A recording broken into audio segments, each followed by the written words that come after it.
And here we are again for another AC versus heat pump test in the Model Y versus Model 3. So we do have a 2019, right there, 2019 Model 3 Standard Range Plus. It does have the AC in it with the resistive heating, and we do have a 2020 Model Y with the heat pump. So I've been doing a test this morning because it was quite cold, 21 degrees. So I wanted to do another test on the heat pump versus the AC or the resistive heating to see which one is more efficient. So we did an hour once it got up to temperature. So one note I did want to make was that it did seem like the Model 3 here did warm up a little bit faster.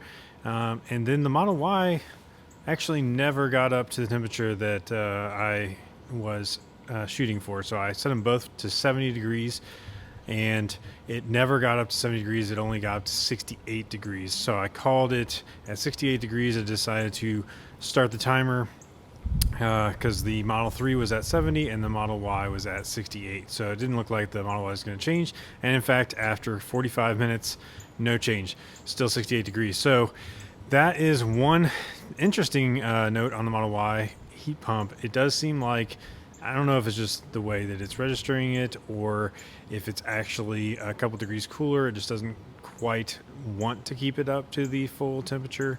Whichever the case may be, 68, it's pretty close. So it has maintained the 68 degrees the entire time. So what I'm actually doing is I'm going to check the rated miles used for that entire hour. I have a timer going, and at the end of that, we will calculate how much energy was used for each to keep the temperature at 70 degrees. Before I included the warm-up time. This time I am not including the warm-up time. Also, it is about 10 degrees cooler. Also of note, not sure if you can tell the difference, but this is the Model 3. And here's the Model Y. The Model Y is significantly louder.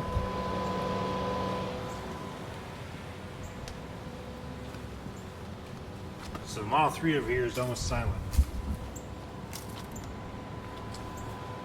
So as always, if you like this video, please make sure you give it a thumbs up and subscribe.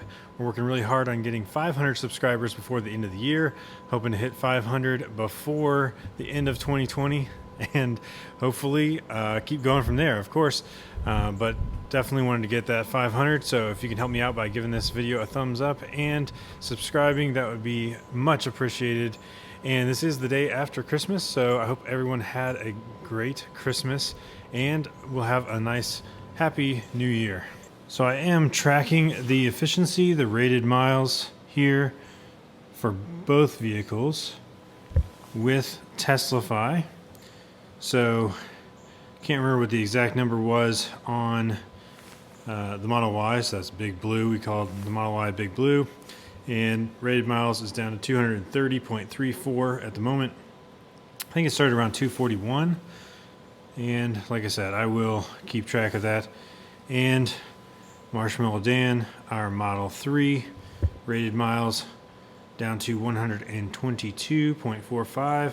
I'm thinking that was somewhere around, might have been around 140. So like I said, I will, at the end of the timer, take the final numbers for both vehicles, get a screenshot of that, make sure we get an accurate estimate of the energy used. You can see right here, Teslafy does do a good job of tracking what's been used, and it's estimating that the Model 3 has used 23.44 miles of range, or 5.37 kilowatt hours of energy for this about an hour. But again, this is not exactly accurate. I cannot rely on the actual line item here. I have to just take a screenshot of the rated range, you know, at the beginning, and hard to focus there. Take a screenshot of the rated range at the beginning and end of the test. That's the best way to do it. So we're getting pretty close. and I'll get you the update in just a minute. All right, right at an hour here, and we're going to go ahead and refresh. Model Y is now at 228.59 miles rated range, and the Model 3 is at 121.01 miles. All right, now I got back in the car, much warmer in here, and I went ahead and did the calculation on the numbers, and no surprise, the Model Y is much more efficient in cold weather warming up the car. So it did keep the temperature at, again, it said 68 versus 70 for the Model 3. Both of them were set to 70, but the Model 3 took it started at 141.58 miles of range down to 121.01 miles of range at the end of the test, 1 hour, keeping it at 70 degrees. It was 20.57 miles of range used just to sit there and warm up the car, and that was 4.63 kilowatt hours of energy. So 4.63 kilowatt hours of energy is pretty significant. And obviously what you're normally concerned about is the miles of range. So basically, if you leave the Model 3 just sitting there trying to keep the car warm with that resistive heater versus the heat pump in the Model Y, you're gonna lose 20 miles of range if you're trying to go from 21 degrees to 70 degrees. Now that is significant, keeping it 70 degrees in 21 degree weather. That's a lot, but again, that is a lot of range. 20 miles is not nothing, of course. And then for the Model Y, we did, like I said, much better. Started at 241.29 miles.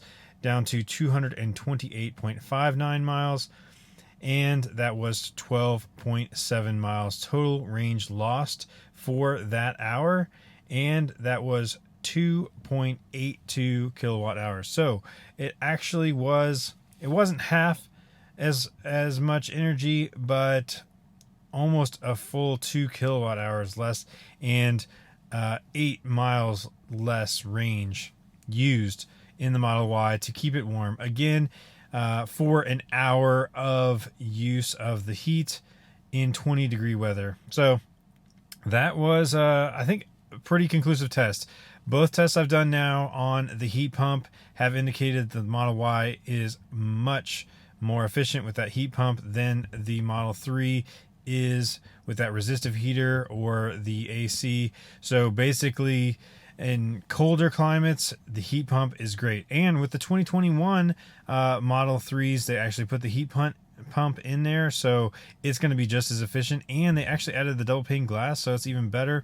But all of us with a early 2020 or earlier Model 3 are left without that heat pump, so it's not as efficient in the colder climates. So that does have a big impact on range if you are in a cold climate doing a road trip like that. So just keep that in mind, and obviously you can always switch it to just use the seat heater instead if that keeps you warm enough.